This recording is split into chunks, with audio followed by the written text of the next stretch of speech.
Welcome to the place where we wrap the arms of Jesus around you where you are, so that where you are becomes holy ground.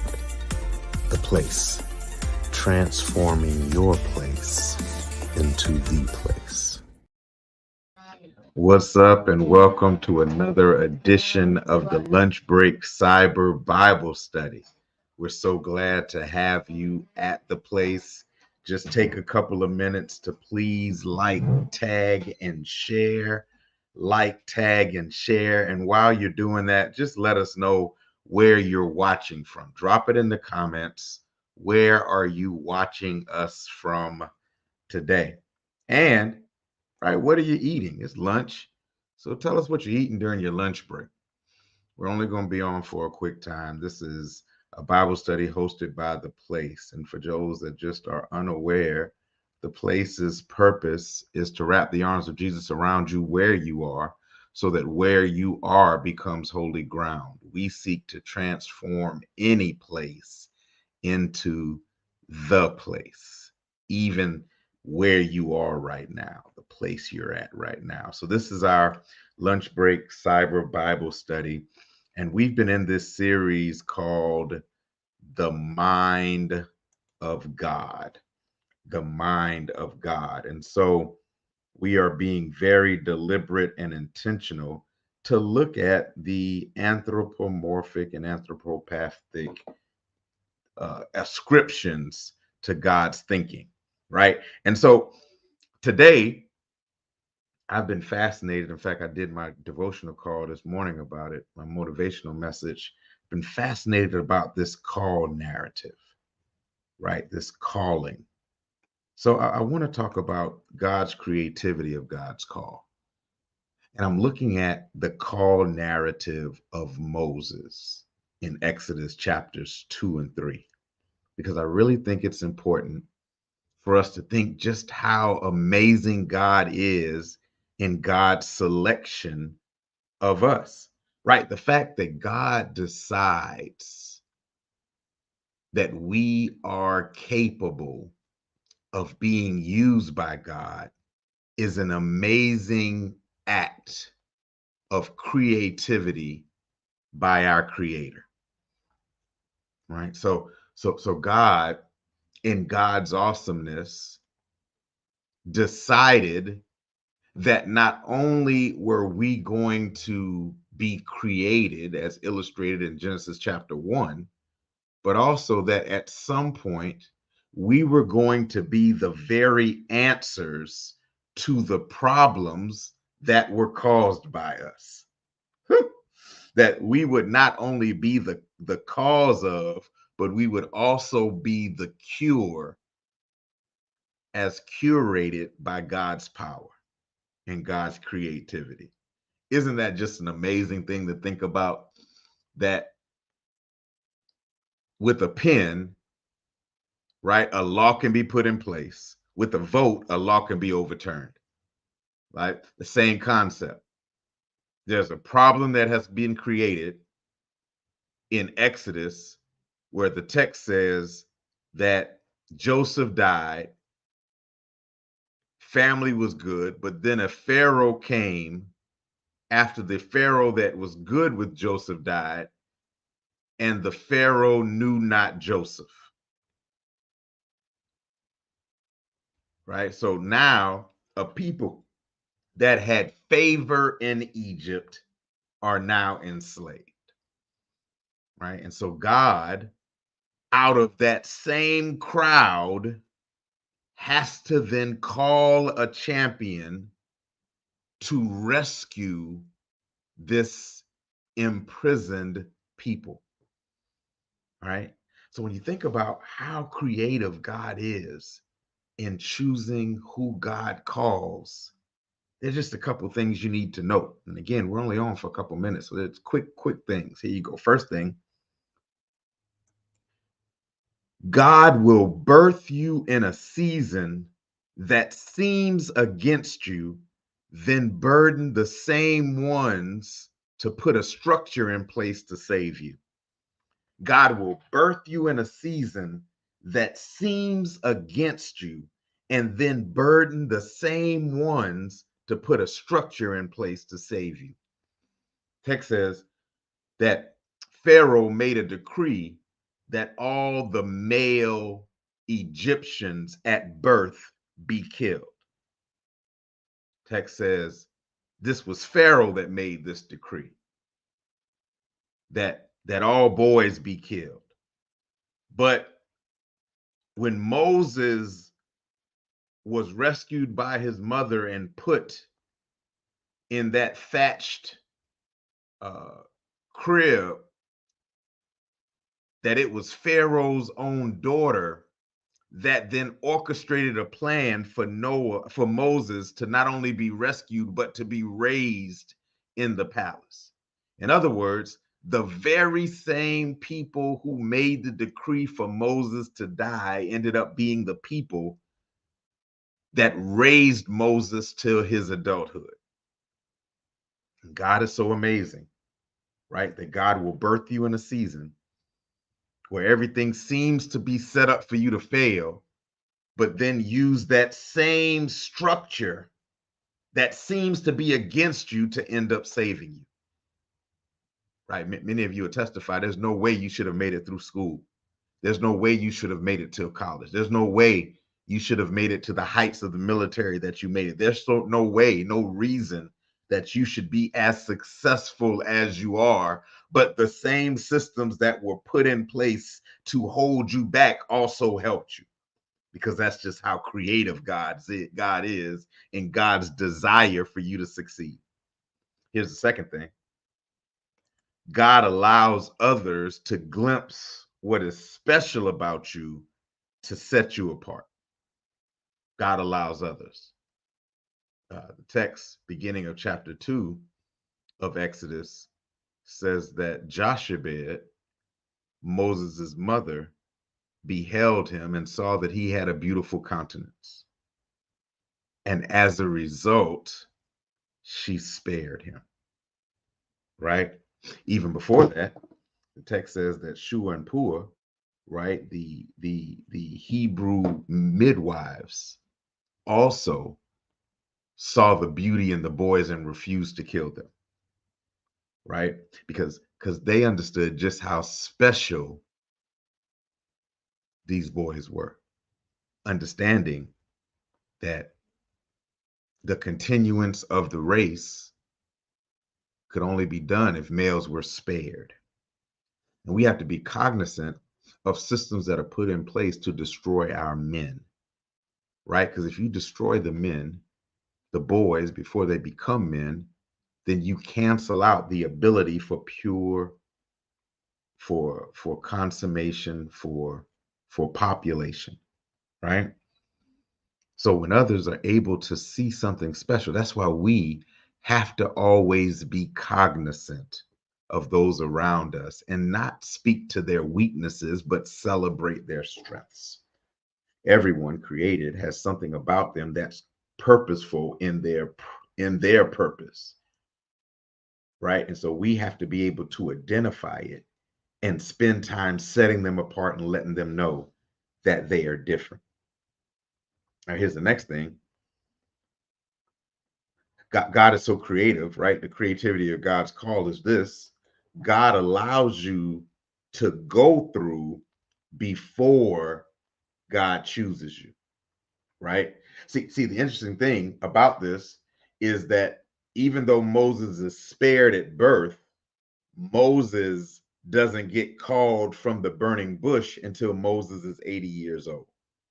So Moses has gone through 80 years of life, 40 in Egypt, 40 in Midian, and all of the bumps and bruises. And then God calls Moses.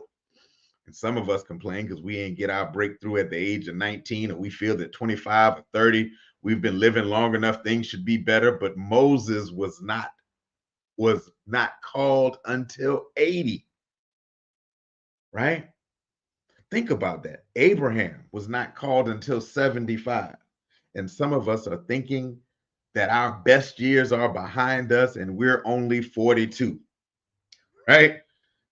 But sometimes God has to allow you to go through disappointment, to go through heartbreak, to go through failure, to go through frustration, because those are the character builders. Those are the developmental tools that help prepare you for the weight of what God has for you. So Moses, crazy, right?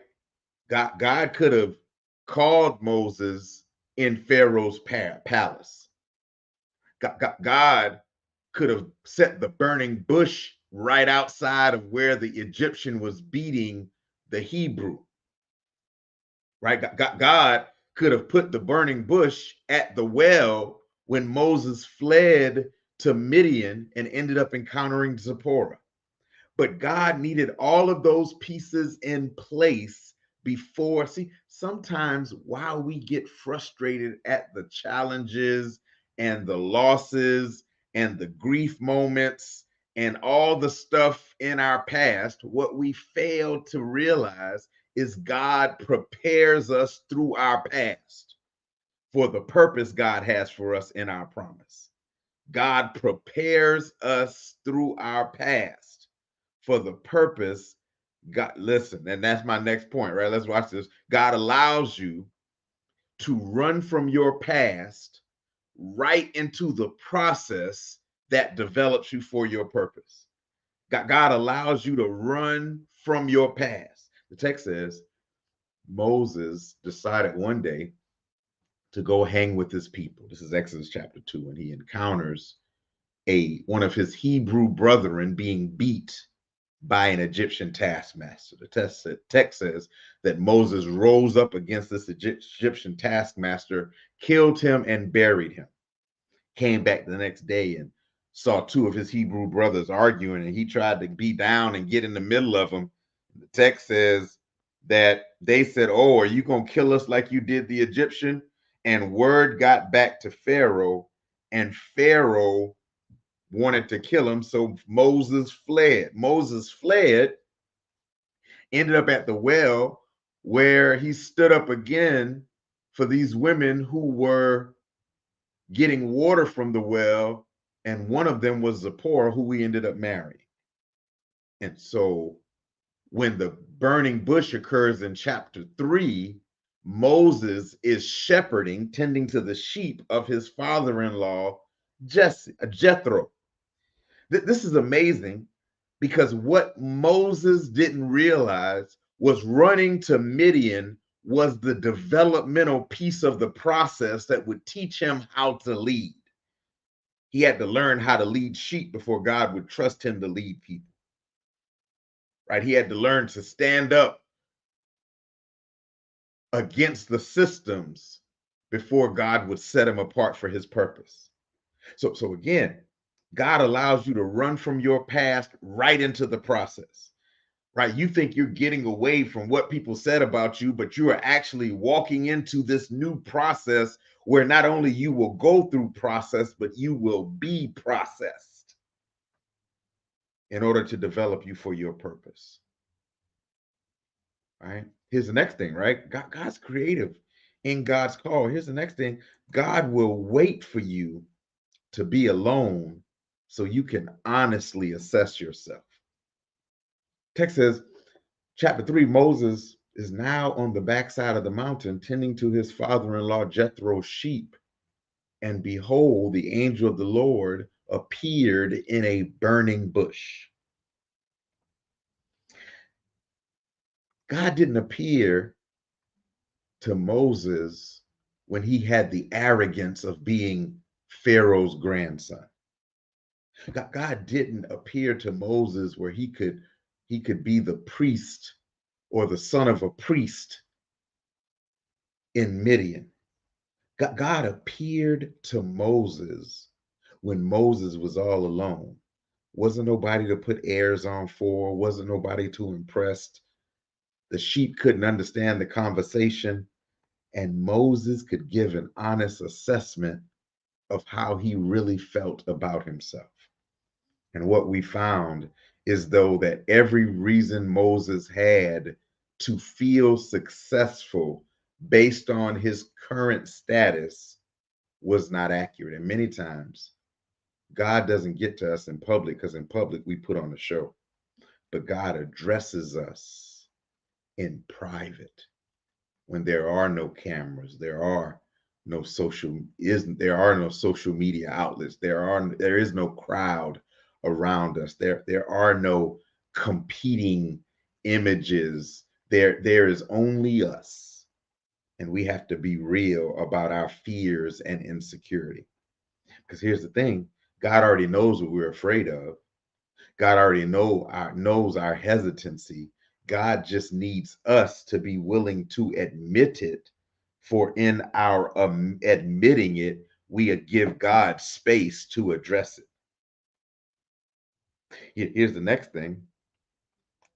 God will get your attention in such a way that you have to stand there and see how awesome God is. So God didn't just speak to Moses in a still small voice.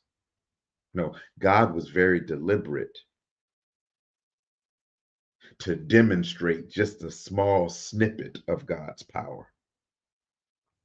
God appeared in the form of a bush that was on fire and not consumed.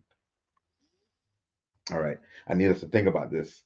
So, as Moses is listening to the voice of God, he's also witnessing the act of God. And in Moses witnessing the act of God, what he's realizing is just how bad of a joker God is, right? God has this bush on fire, which means not only can Moses see the fire, but Moses can feel the heat. And while his hairs may be singed, the bush is not burning. So God is able to burn and insulate at the same time. God has the tree on fire, but is keeping the tree alive at the same time. Right? God is demonstrating what I talked about. God can be the cause, that we have the ability to be the cause and the cure at the same time. God has the bush on fire, but God is at the same time saving the bush from burning. Woo! And Moses is able to witness this awesomeness in real time. Here's the next thing. And I know you're probably finishing your sandwich, about to open up the fruit, or whatever you have for your lunch. But remember this, God reminds you who God is while you're trying to convince God of who you aren't. So God tells Moses, I'm the God of your father. I'm the God of Abraham, Isaac, and Jacob. Moses keep telling God who he isn't. All right, I'm not able. I'm a man of weak mouth. I don't have what if they don't believe me? What if they don't trust me? What if they won't follow me? And God is consistently telling Moses who God is. And that really is what we wrestle with, right? We're so busy trying to convince God that we aren't capable when God is our creator. We're constantly trying to convince God that we are incapable when God is our creator. God is not only our creator, but God is the creator of all, which means God knows all the parameters of every aspect of problem.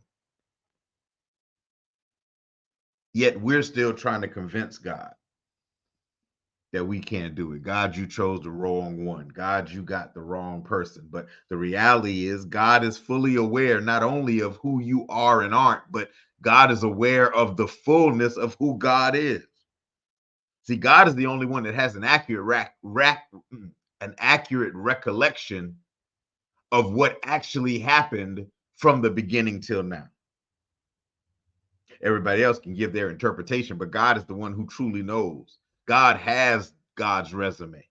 God is fully aware of God's credentials. And part of God's credentials is the creation of you. Woo! In other words, when God presents God's full curriculum vitae, guess where a line of it says? Your name.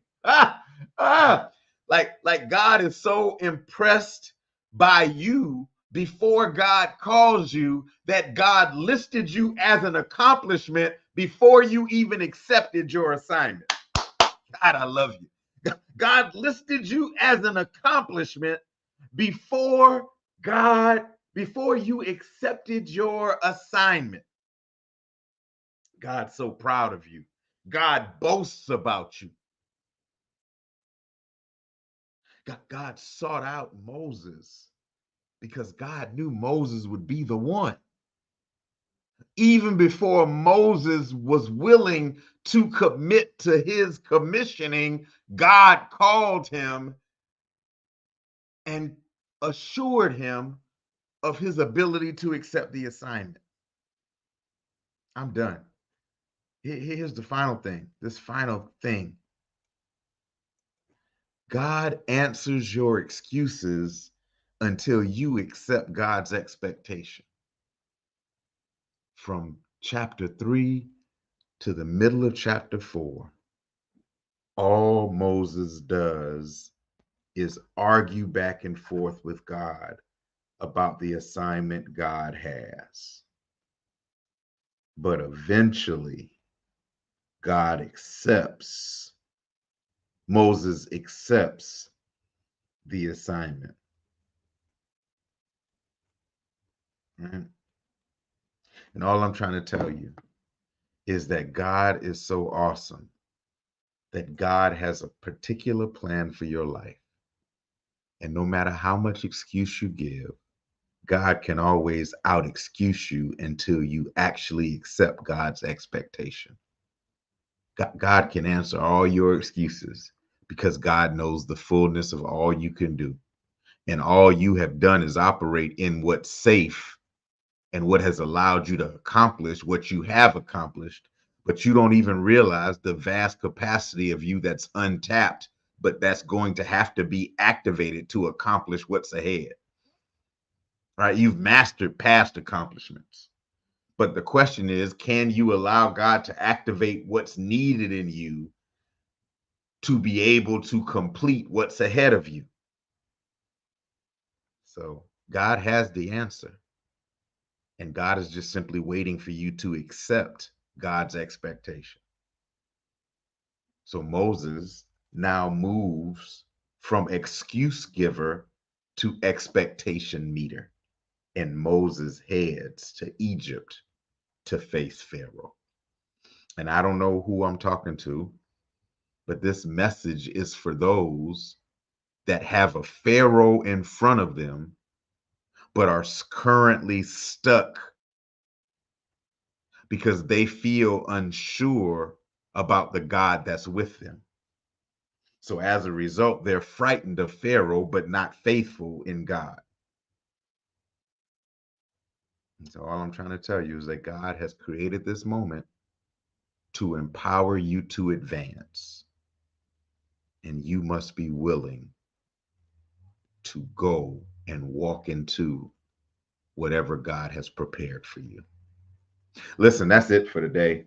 It wasn't going to be long. It was just a moment to come on and talk a little bit about the creativity of God's call. As God thought about how God would call and who God would call, God made sure that we answered the call. So listen, thank you for being on. Just real fact, if you want to connect to us, connect to the place, then simply take out your phone and text the place to 84576. That's the place, all one word, to 84576. And if by chance you want to sow into the place, you can do so using Cash App, Givelify, PayPal, or Zelle even, right? And do the place Inc. or for Zelle, the place 20737@gmail.com. Listen, we're so excited that you were with us. We're so thankful that you decided to break bread with us during lunchtime. We probably have about 3 more weeks of this mind of God. So please, next week, same place, same time, right? Let's delve into this lunch break Bible study. Listen, I love you. Have an amazing day. To God be the glory. Goodbye. Welcome to the place where we wrap the arms of Jesus around you where you are, so that where you are becomes holy ground. The place, transforming your place into the place.